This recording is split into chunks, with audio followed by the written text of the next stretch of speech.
I all right, so I did a video on insecurity like 5 seconds ago. I finished it, but then I wanted to talk about it a bit more. I really, I really feel that we stand in our own way, us as human beings. I ended the video in a beautiful way, and it's funny because, these are things that I've always considered, and every once in a while, depending on the mood, depending on the people you meet, like they kind of like blend together and come back. But the video right now is going to be insecurity, inner fragmentation, to inner unification. So the previous one was insecurity and inner fragmentation. Right now, it's insecurity and inner unification. So I'm going to discuss more what effectively I did. And again, I'm dead fucking serious. What I did was I woke up every day. Anytime I wake up, it doesn't fucking matter. There's no discipline and you have to get your shit together. Now I choose to wake up early every day. I choose to do all this stuff. It is super fun to get to choose what am I going to test. Because once your mind is kind of like free of you, once your mind is free of your own, I want to say judgment, but we really can't tell if we're judging ourselves or not. We really can't just. How can we understand something? The movie Soul. Has anyone watched the movie Soul? Beautiful fucking movie. It's about like a pianist that's always wanted to make it big. And the day he made it big, he goes out and he goes like, "Oh my God, just I've been waiting for this day for so long. Now what?" And the singer looks at him. She goes like, "Well, tomorrow we do it again."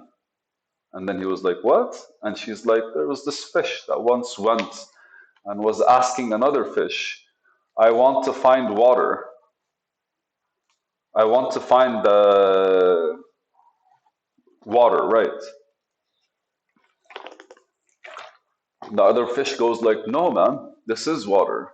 And the smaller fish or the first fish goes, "No, no, no, no, no, no. This is the ocean. I want to find water." And that's basically it.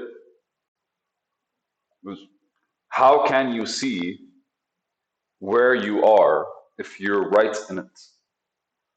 You really have to take an external look. It's like, how does your house look from the outside? How can you tell unless you go outside? You will never tell. If somebody keeps telling you like a side of your house is broken, you will never see it unless you go to that room. You'll never see your own position unless you kind of like step away from it. And weirdly so, us being somewhere is really contradicting nature because nature is always, always, always changing. And so the minute we are feeling some kind of way, insecure, frustrated, anxious, these feelings that don't really that make us feel like we need to move, we need to get away, we need to like rush the three F's, the fight, flight, or freeze feelings, sensations. These are probably because we are stagnant, and a part of us is kind of like, I don't want to use that word, so I'll use another one. And I'm not going to tell you what that word is. But a part of us is stale. And Bruce Lee talks about it. He goes like, running water never goes stale. This is what, as water moves, man, it gets oxygenated because it splashes, it does all kinds of stuff. So you never drink from like a pond, you drink from a river. Because ponds probably have like high concentration of like microbes and all that shit, and they consume the oxygen. So you're not really drinking healthy water. You're drinking like just bacteria infested water. But if if we were to unify on the inside, and our insecurity is kind of like the insecurity that we feel, because it's not insecurities, it's one insecurity that has different parts. Maybe I should have started with that kind of thought process, but I just figured it out. But it's one insecurity with many parts of it.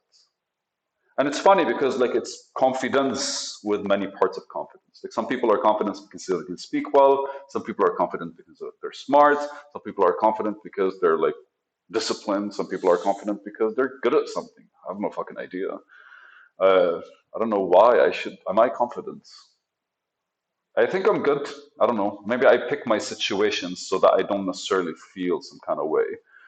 But it's funny because like old friends of mine or old people I know kind of like bring back the old me and make me feel a bit like, what am I supposed to do now?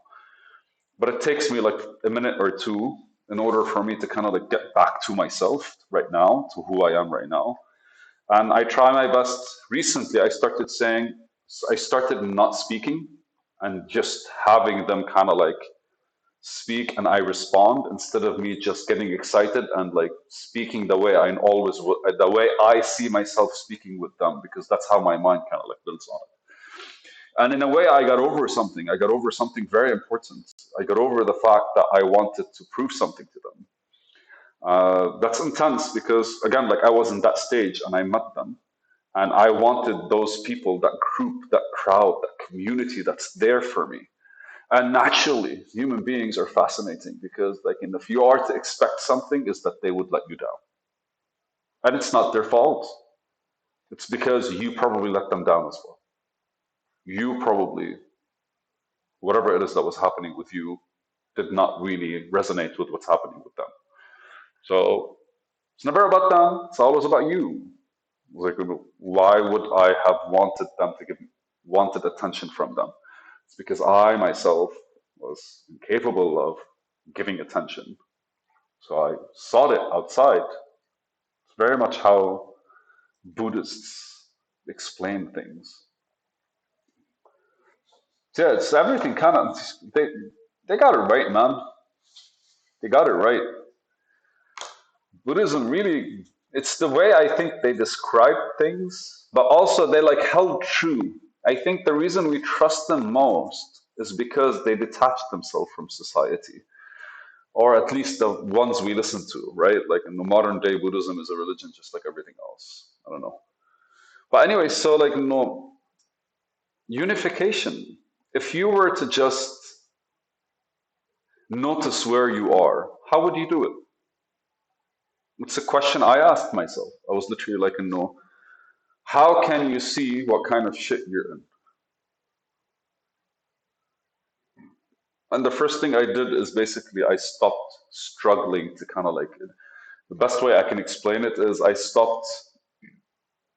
If we were to use the same metaphor that I have a broken house inside, I prefer a garden. I literally, like, I would wake up every day. Sorry, let's continue that story. I'd wake up every day and I started writing about a, I talked about this a couple of videos ago, about a tree that I planted that's there. And if the tree was to grow, how would I be able to support it? And as the tree grew, what would grow around it? And as their surroundings grew, what would happen to the environment? And slowly, slowly, I started basically creating a world in my head on paper, basically, like a book. It's legitimate. Like, I literally look at it as a book that I wrote. It's over like 200 pages long. And every day I did 2 pages for like a year and a half. That's enough for me to kind of like restructure my house. Because the way I saw my inner self is barren land, empty, missing life, missing everything. And I had no idea what I could do. I didn't know. I saw it as barren land.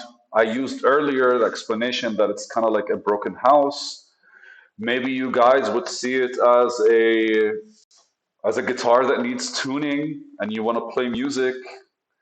Like everyone could use their own metaphor. You can see it as I don't know, as a rundown car that needs parts to be fixed or restructured.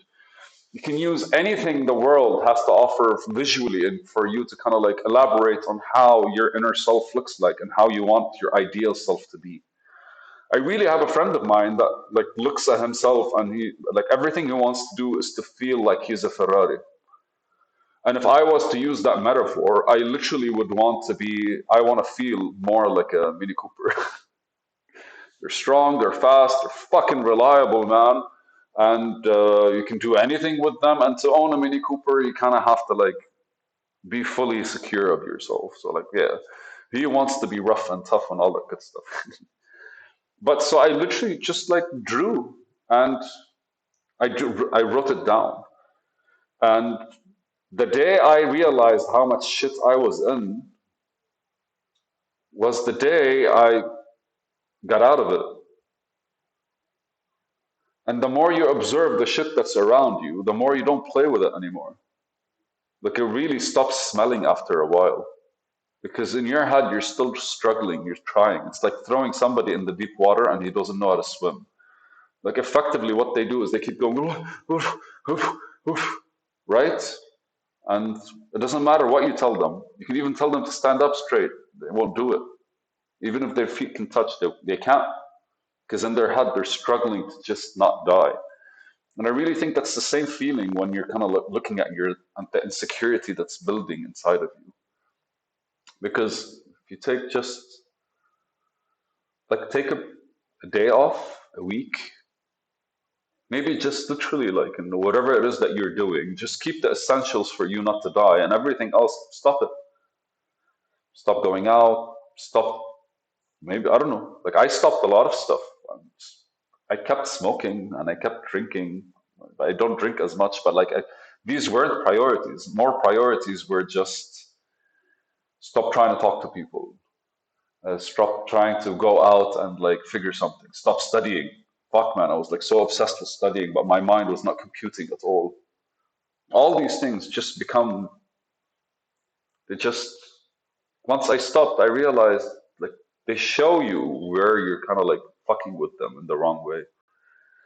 And I think that's basically how unification happens. Just allow them to allow whatever you're trying to do to communicate with you, because ultimately you trying to do something with them is you communicating with them as well. And imagine communicating with your inner self and trying to express it to the outside world. Insecurity, we're just a bundle of shit that feeds into it. Fuck yeah, man.